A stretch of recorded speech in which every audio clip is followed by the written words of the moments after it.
I hope that the comments I'm about to make will not offend the questioner too much and some people around here. I think there is a fundamental misstatement of the issue in the question. We can no longer continue to make policy for ourselves, in our country, in our region, in our continent, on the basis of whatever support the Western world or France or the European Union can give us. It will not work. It has not worked, and it will not work. Our responsibility is to charter a path which is about how we can develop our nations ourselves.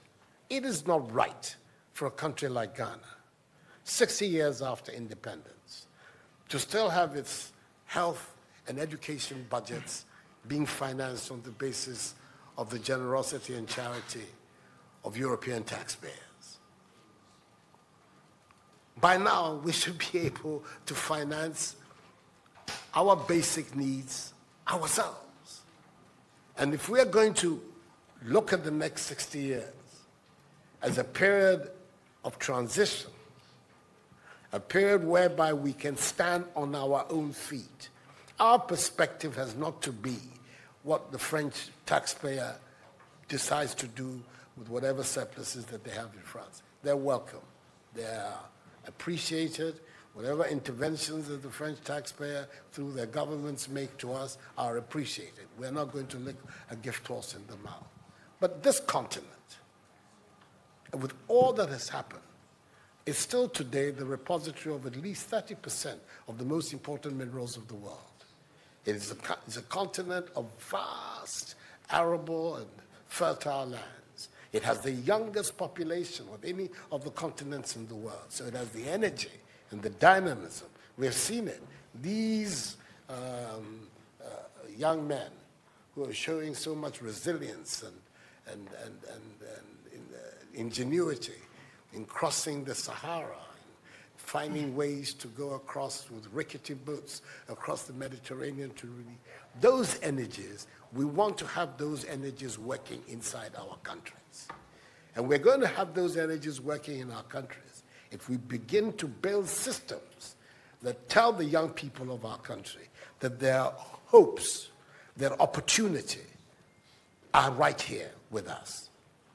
Migration and the movement of people is being presented in a manner which suggests that somehow it's a new phenomenon.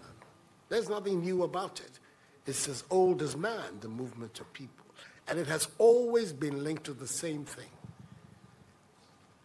The failure of where you are to provide you with an opportunity, so you move somewhere else. Those of you who are familiar with 19th century European history would know that the biggest wave of immigration in 19th century Europe, the latter part of it, came from Ireland and from Italy. Waves upon waves, generations of Italians and the Irish people left their countries to seek the American paradise, largely because Ireland was not working, Italy was not working. Today, you don't hear it. Italian young people are in Italy. Irish young people are in Ireland. We want young Africans to stay in Africa. And how are they? And it means that we have to get away from this mindset of dependence. This mindset about what can France do for us. France will do whatever it needs to do for its own sake. And when those coincide with ours, tant mieux, as the French people say. But our main responsibility as leaders, as citizens, is what we need to do to grow our own countries. What are the institutions that work that would allow us to have good governance, to have accountable governance, to make sure that the monies that are placed at the disposal of leaders are used for the interests of the state and not for those of the leaders, to have systems that allow for accountability, that allow for diversity, that allow for people to be able to express themselves and contribute to fashioning the public will and the public interest. Our concern should be with what do we need to do in this 21st century to move Africa away from being cap in hand and begging for aid, for charity, for handouts. The African continent, when you look at its resources, should be giving monies to other places. We have huge wealth on this continent, in our own country of Ghana. And we need to have a mindset that says, we can do it. Others have done it. We can also do it. And once we have that mindset, we will see it as a liberating factor for ourselves. We keep talking about how it was that Koreans, Malaysians, Singaporeans, who got their independence at the same time as us. We're told of that at the time of Ghanaian independence, per capita Ghanaian income was higher than that of Korea. Today, Korea is part of the first world. So is Malaysia. So is Singapore. What happened? Why did they make that transition? And 60 years after independence, we are where we are. Those are the matters that should concern all of us as Africans, as Ghanaians. And not, when I say so, with the greatest of respect to the French president. I think that the cooperation of France is something that I am, as you know, a strong friend of France. I am Francophile. So I don't have any difficulty with that.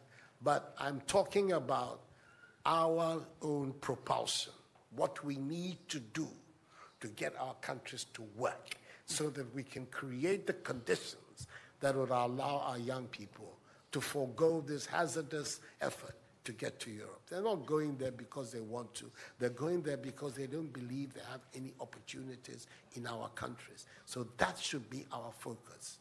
And I believe that with that if we change that mindset of dependence, that mindset which is contingent on aid and charity, we would see that in the decades ahead of us, the full flowering of the African peoples would take place. And that new African personality that was talked about at the time of our independence will become real and imminent in our times. That's what I'm saying. I hope that I'm not upsetting the questioner or even some of my friends who are here. But these are my strongly held beliefs. And that is the reason why I've adopted as the slogan of my presidency, of my period of the Supreme Office of Ghana, that we want to build a Ghana beyond aid, a Ghana which is independent, which is self-sufficient, that is capable of standing on its own feet and building its own life. We can do it if we have the correct mindset to do so. Mr. President, those are my contributions.